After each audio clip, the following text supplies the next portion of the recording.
Alright guys, what's going on? Welcome again to Stahl Studio. I'm with my buddy Zack right now. What's up?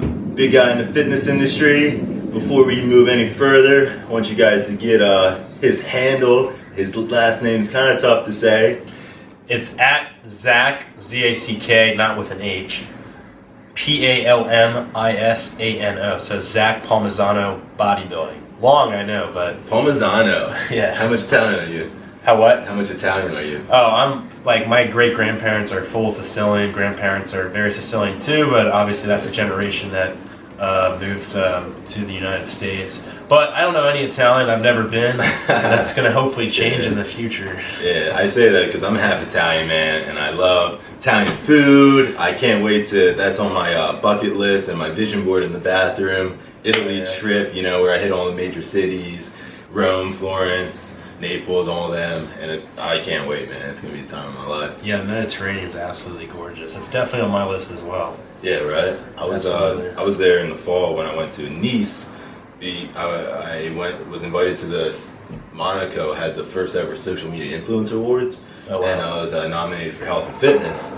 And it was cool because Jen Selter was there. I met like all these food god. I met all these like sick, you know, cool influencers, and I had an Airbnb in Nice that was like right on the my place wasn't right on the Mediterranean, but I could walk to the marina in like 3 minutes. Oh wow! You know, so I was right there near the water, and I had a blast. I was there for a whole week, and social media awards. I never heard of that. That sounds really freaking cool. Though. Yeah, it's about time, right? Like, yeah, seriously. Now I think there's one in LA that just started as well, but this was like the first like ever like world's influencer award. So right, it was cool. Wow, that is awesome. So when's the next one? Well, let's see. That was I think early October, so probably every October, I would assume. Oh, cool. Yeah. Got it. Yeah. But I want to hear more about yourself. I know you're from Ocean City, Maryland, which is a beach that me and a lot of my homies back east actually go down to. So I think that's super cool, and how, you know, we're already like, because we haven't known each other for that long of a time, so we're already hitting it off. We got a lot in common. And just tell me a little bit about how you started in Ocean City and then got started with fitness and bodybuilding. Yeah, so I grew up in Ocean City, Maryland, and that is an awesome place to grow up at. If you haven't grown up there, go visit it, because from June to August, it's probably one of the most fun places to go in the United States. The whole town's made for fun. It's a big resort beach town, kind of like Miami, but in the summertime, everyone from like that, you know, northern and middle East Coast area goes there to party, and a lot of college kids, a lot of fun. And so yeah, I went to high school there, and I was a skateboarder all my teen years. And skateboarding, I really believe got me like really lean and shredded, because I was out skateboarding 2 or 3 hours a day, sometimes more. And you know, all that cardio really got me really lean. Yeah. And but I wasn't really like, I wasn't big at all, but I definitely didn't have any fat on me, and I was very shredded. And people always like made fun of my abs and stuff, like my skater friends. They were hating. So I had good genetics and all for bodybuilding, but I didn't know it back then. But you know, that's why I had the 6-pack abs. But anyways, yeah, I would skate most of the day, and I love skateboarding. And I quit when I was 17 though, because I started bodybuilding.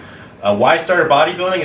It was pretty simple, honestly. I saw like Terminator 2 with Arnold, and like honestly, I just like bodybuilding wasn't popular in my town at all. Like I never really like the guys that did wrestling were like the big guys, and none of them were like big and shredded though. Really, that looked like a bodybuilder to me. You know what I'm saying? Like, or there were some like in shape guys like me that were like skinny but not like jacked.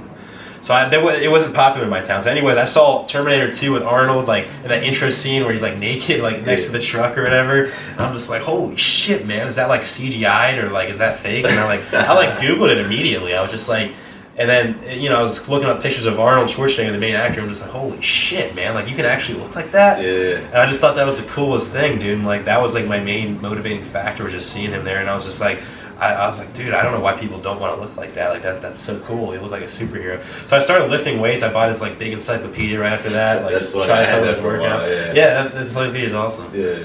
And then so I bought that. I started like buying all my weights in my room. I had made like a whole gym in my attic. Like made like a Bowflex, a squat rack, bench press, a lot of basic stuff, some barbells, dumbbells, and that's all you really need to get started. But then, you know, you get you get so strong that you've like run out of weights, yeah, and then you have to keep. And I don't have enough money to buy weights, so like I got to go to a gym. So, but I think it's a good way to start though, because then like newbies can kind of learn their way around the exercise without going to the gym and being real intimidating or thinking they're going to get stared at. Because I mean that does go through your mind if you've never been to the gym before, you know. Oh yeah, I started in my basement myself. My dad had an old school weight bench. I think it was one of the first like American made like companies in America. And yeah, I was like, I got made fun of for being skinny. This girl I had a crush on literally said, "Your head is too big for your body." It was in 8th grade, so I went home and I was like, "Dad, like, can you teach me about weight training?" Took all the weights out, showed me a few movements, and that's how I got started. Hell yeah. Yeah. That's cool. Yeah, my mom used to always do like ab workouts and stuff with those like 80s Pilates videos when I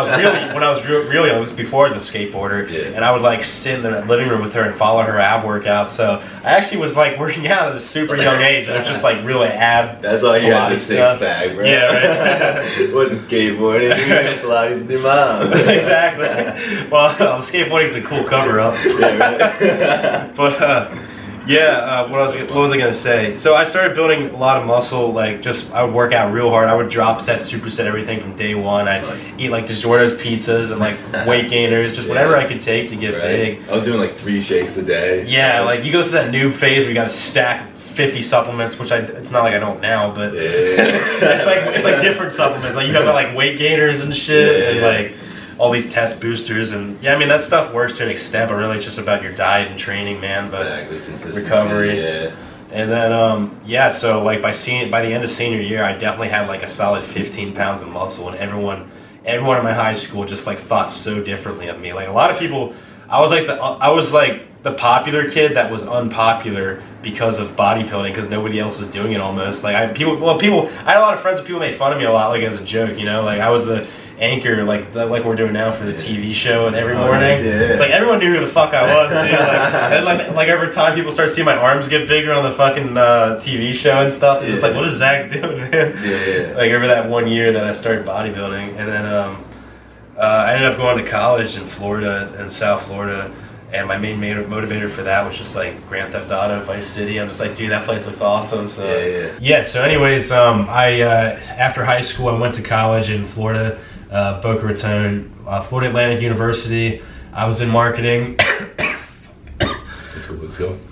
Yeah, sorry guys, I'm coming down from a cold, so it's almost better. But anyways, so I went to FAU, and honestly, college wasn't a great experience, was not that great of an experience. I really like South Florida, had a lot of fun in South Florida in general, but like the actual going to college, going classes and all that, it never really benefited me much. I'm not saying that it wouldn't benefit you guys, but I don't think it's a good system anymore. I feel like everything's going to be online. Like most of my classes were online, and I had to pay for the textbooks separately and the access codes and all that crap. It's almost like it really is a big business, and you have to pay for the dorm, the meal plan, and all that's going to be unnecessary in 10 or 15 years. Everything's going to be online, and you know, I understand you have to get the degree to like prove to your employer that you can do work. But nowadays, if you're the entrepreneur like us, who are we going to hire? We're going to hire the person who has the most skills in our business. So it's almost, guys, college may be important for whatever you want to go in, but still you want to get the most skills in your market, in your business that, or your field that you can write on the resume. Yeah. And that's going to take a lot of doing on your own free time and learning from learning from other people in that actual business, whether it be their books, their podcasts, or YouTube videos. And that's how I learned how to bodybuild. You know, you don't go to school for a lot of things like that. Do your research, right? Yeah, you do your research. So, anyways, marketing definitely was, in my opinion, is not something you go to college for. That's something that definitely takes a lot of hands-on experience, a lot of knowing the market that you're, learning, a lot of learning about social media and learn how people respond to marketing and different techniques and stuff like that. So I ended up dropping out junior year, mainly because I wasn't getting that much funding from like my parents to help me pay for the dorm and all that. It was getting real expensive, so I started bartending 6 months before I moved to California. So I saved up all my money because I was like dead broke at the time when I dropped out, and I was just like, man, I don't think like I can get more in debt. I don't think I'm going to come out with inflation and everything, the prices of college. Like, I would say the biggest 2 things I got out of college was the network I built at school. Yeah, exactly. And then just the social aspect of it, you know, just meeting different people from all around the world, and definitely made me more of an outgoing person. Yeah, absolutely. And I think all in all, just be smart with your money, because I feel like a lot of people don't realize I have so many friends who are in over the heads in student loan debt, and it's not really fair because they weren't made aware of this upon going to school. Like, you know, they could have, you know, got a, say, a cheaper apartment rather than getting a dorm, or they didn't have to get the meal plan. Like, how many people just gave you their food on their meal plan because they got way too big of a meal plan? Exactly. It's like, do the smart thing. Try to talk to people who have been through school. Don't, like, take your parents' advice if they haven't been to school. Like, listen to some people who've done it and just go from there. Yeah, guys, if I were to go back in time, I probably would have still ended up going to college because I didn't know what the hell to do with my life at the time. But at the same time, I would have been more smart about it. So, you know, I would have probably gone to a college closer to my house where I could have stayed in my house, not paid for dorm and food and stuff like that when my mom buys me groceries whenever I go home. So, nice. You know what I'm saying? So, like, and then, you know, save up your money and work a little bit during school so you have some cash flow. But unless, you know, you know what you want to do that doesn't take you going to college, like a lot of social media jobs nowadays do not require any college experience, especially if you're trying to be an entrepreneur. So I dropped out because I had a business in college on social media that was making me enough money to the point where I'm like, all right, you know, it's either do this or like do the schoolwork. So like I wouldn't just drop out unless you have something in mind, you know. Yeah, like exactly. You got to have a plan if you're going to drop out. And I'd never really say have a plan B. I don't like having a plan B to distract me from plan A. We've all heard that quote. Yeah, exactly. But you had a business in place, and that's when you could get, not saying that was your plan A the whole time, but you went for what kind of, say, your heart, or not necessarily that it was even your passion, but what you were good at, and you followed that, you know? Exactly. So like I was lucky and found out what I was passionate and good at, you know, at a pretty early age, and that's obviously bodybuilding and marketing. And I'm a working actor too. I consider myself a good actor if you watch my videos, like my Joker impersonation. But you know, being a paid actor is a different story, you know. But anyways, so yeah, those are, you want to always just develop your skills, whether you're in college or not in college, and that's what's going to make you successful, you know. Exactly. But anyways, so I saved up a lot of money, and obviously my family wasn't happy about me dropping out, but they didn't understand, you know, what I was doing, and they probably still don't understand what I'm doing or how I'm making money, because, you know, social media is a different world now, and marketing. But so yeah, I saved up money from bartending. Bartending was a pretty cool experience. It's definitely a solid job to do if you're trying to work on something else, because you work at night, you still get to see girls, you know, you drink on the job a little bit depending where you work. And so I just packed up all my crap around May that year. Packed up your Mustang? It was a Mercedes at the time. This Mercedes was a 92 Mercedes that was bulletproof, like the windows. Seriously? My dad got it off eBay, yeah. And like, I don't know if it was a mobster's car or what, but this thing was so goddamn wide. I have a Honda Ruckus, and I put the whole scooter inside the back and brought it with me to California. Oh my god. Yeah. Because I had that scooter since I was 16, man. I love that thing to death, and I still have it. Okay. Yeah, so it's fun as hell. Riding around the UCLA campus over there? Yeah, like I would drive it all around South Florida. So I drove, it took me 3 days to drive to California. I had a place lined up I found on Craigslist, a room share with this girl. I didn't share the room with her, but she had another room for me to stay in. And it was like kind of an under the table thing. So yeah, I moved to Los Angeles, and I've never looked back. I've made so many friends here that I have so many things in common with, like Nick.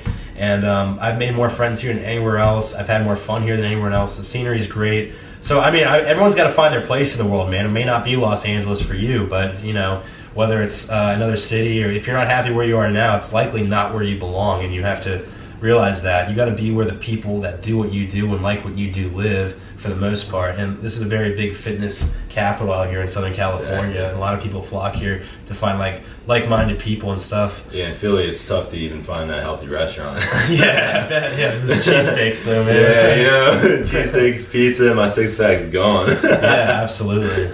So okay, you started bodybuilding and you came out here. How many competitions have you done? So I do all 3 Muscle Beach competitions every summer. They have one Labor Day, 4th of July, and what's the other one? Memorial Day.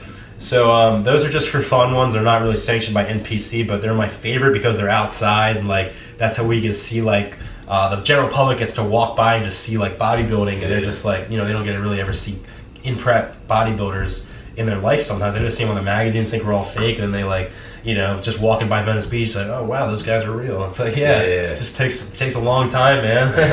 A lot of work. Nah, seriously, man. I did the Muscle Beach. You can see the trophy right there. Yeah. I did. It was funny because I stepped outside my comfort zone for men's physique, and I was like, let me just try a bodybuilding class. I always thought physique was kind of basic in the sense that it was like 10 seconds in the box, and I was like, I want to get out there and flex. So I tried the open class, and I had a blast doing it. Got a trophy, and you know, I put that on the bucket list, you know what I mean? Oh yeah. But I was even thinking, because I know you're competing at USA's here coming up in July. Yeah, I was thinking about maybe doing a local show and doing like maybe there's the class, it's like welterweight at 155. Really? Right now I'm coming in at 175, but I can maintain like 170, 165. So maybe after like a, you know, cut, you know, 5% body fat, drop my water. Hey, maybe I could hit 155. Yeah, I bet you could, man. Yeah. It's it's just mainly manipulating the carbs, sodium, water to really like, you know, sometimes you vary like 5-10 pounds a day just because of those factors. Seriously. Yeah, no carbs, no water, no sodium. You're gonna be like feeling really light, you know. Yeah. And for those that don't know, sodium actually holds water molecules, so that'll make you look fuller, more bloated, and heavier at the end of the day. And you gotta weigh in, but after weighing, you can splurge a little bit. And carbohydrates, notice the word hydrate and carb, they fill up the glycogen in your muscles, but you can kind of overdo it, which takes a long time to figure out how much carbs you need for your body. But if you overdo it, the sodium plus carbs will make you even more bloated if you have too much glucose in your body that you haven't burned off yet. Yeah, man. But so yeah, competing is a whole science. But it's really awesome, guys. If you're into fitness, you should definitely compete because it gives you that extra kick and motivation to get to that extra level of shred that you've never been to. And it's not really about winning, man. Like the trophies are cool and all. Like I'm not like a top level competitor at all, but I do plan to be. But it's about to compete at the USA's, where you could potentially earn that IFBB Pro card. Yeah, that's what I'm honestly going to go really hard in the next 6 months and try to get that. But yeah, it's really awesome experience because you got to do your whole minute posing routine or men's physique routine, depending which class you're in and all that. Yeah. And it definitely gives you that extra motivation. You can just get yourself to the next level. Yeah, and at the end of the day, stay healthy, you know, because that's what it's all about. Yep. And that's one reason I've been implementing more cardio and like trying to lower my heart rate, because I think I clocked in at about 60 last time I was at the doctor's, and it used to always be like mid to high 60s. So I really started to bear down on that because your heart can only beat so many times in a lifetime. That's so right. Why not take less stress off of it? Yeah. So that kind of brings me to my next question. I'm sure you guys have been wondering, what is this on my buddy's chest? So speaking of heart rate, my heart itself has been fine.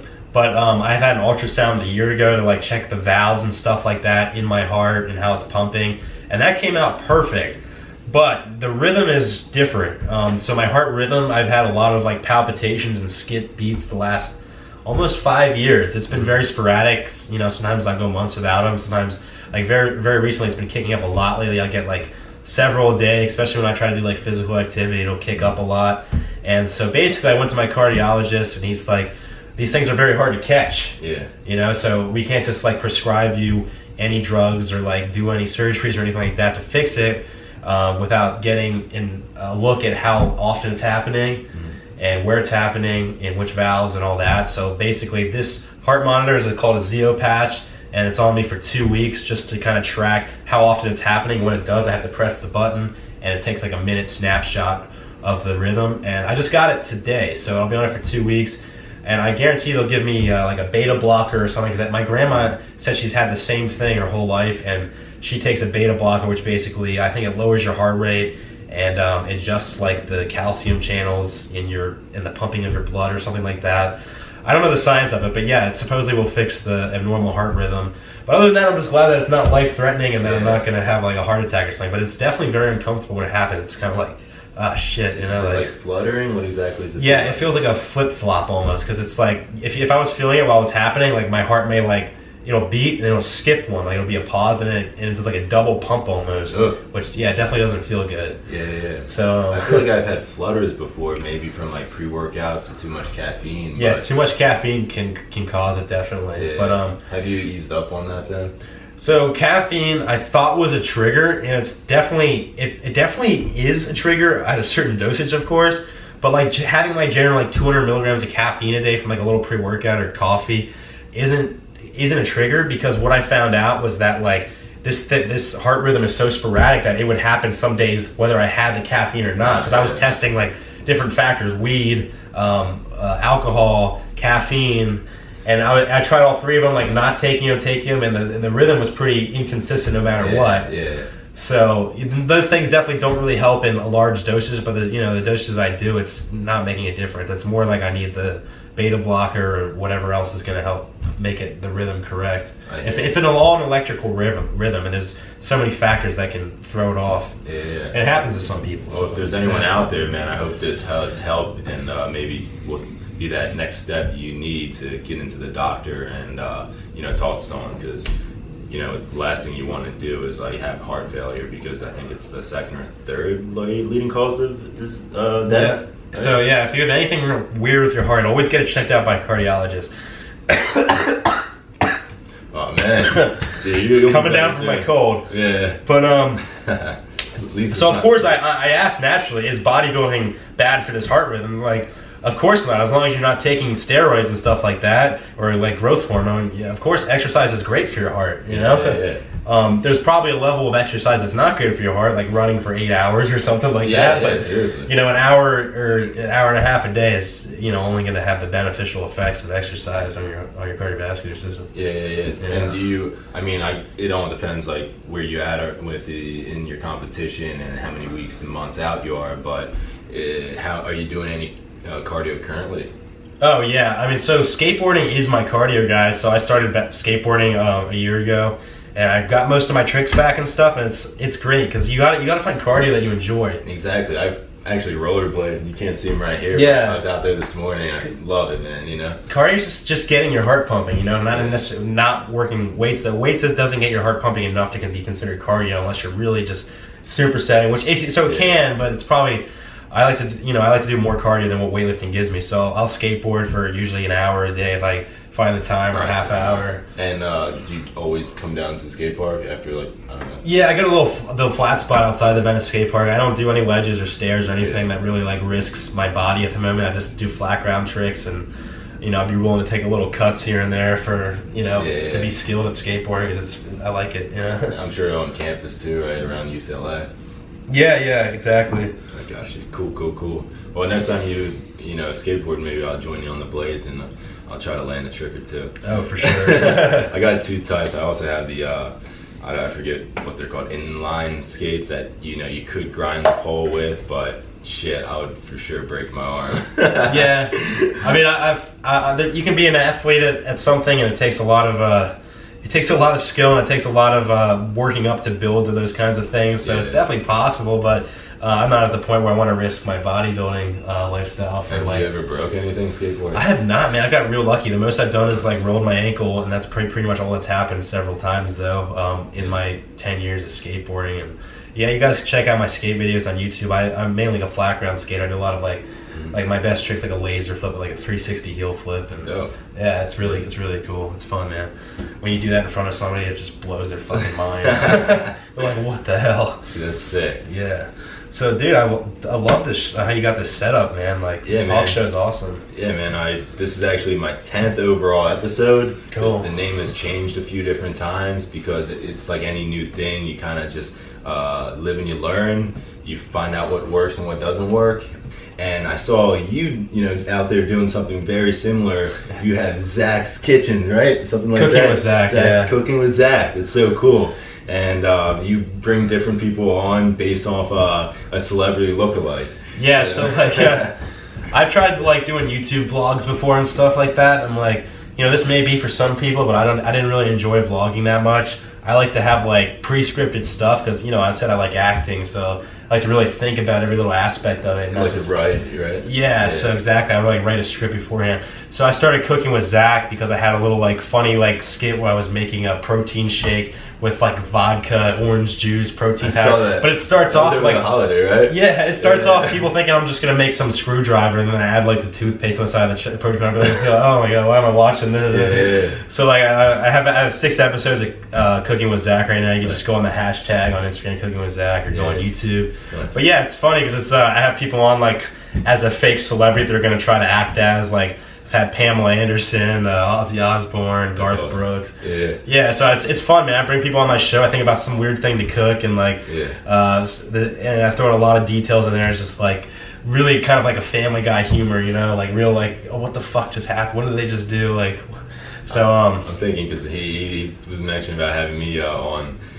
Maybe because I get James Franco and Channing Tatum, but that gave me an idea. If we want to keep it real funny and hysterical, maybe Sal from Pineapple Express. Yeah. So yeah, whoever I bring on has to somewhat resemble like a celebrity, like whether they try to act like them or give them props or they look like them. So yeah, he really does look like James Franco and Channing Tatum. So we'll write something up and get her done. So guys, be prepared for that Cooking with Zack video. Stay tuned, baby. Staring Channing Franco. Channing Franco. We'll figure it out, but something like that. Yeah.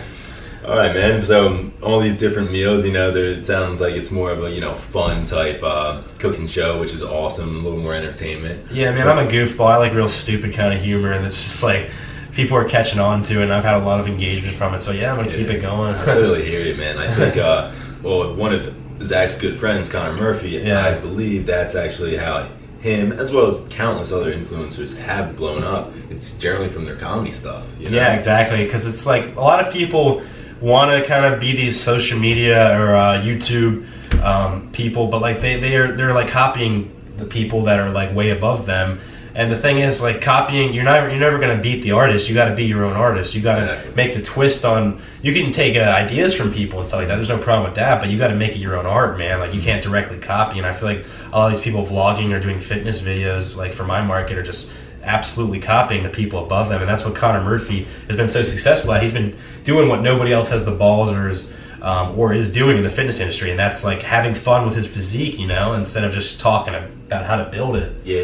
They're both cool types of content, but Connor really stood out because he's doing something nobody else is doing. That's what you all should be doing if you want to grow on social media. I think he almost went off of like Frank's like Myron Gaines, where Frank was getting crowd and people reactions in a very populated area, and then Connor is more or less interacting with those people. Right. So it's very similar, and it was awesome at the expo this past weekend. We were hanging out, and we were with our buddies Frank, Connor, and Niall, and we did a Myron Gain with that whole crew, and it was so much fun. People were losing their minds. They loved it. So stay tuned for that as well. Yeah, that's awesome. Check out my Instagram photo if you want to get a little sneak peek. That photo was epic. I love it. For sure. Oh yeah. So, all right, going off your cooking channel, I'm sure you're gonna have a lot to say about this.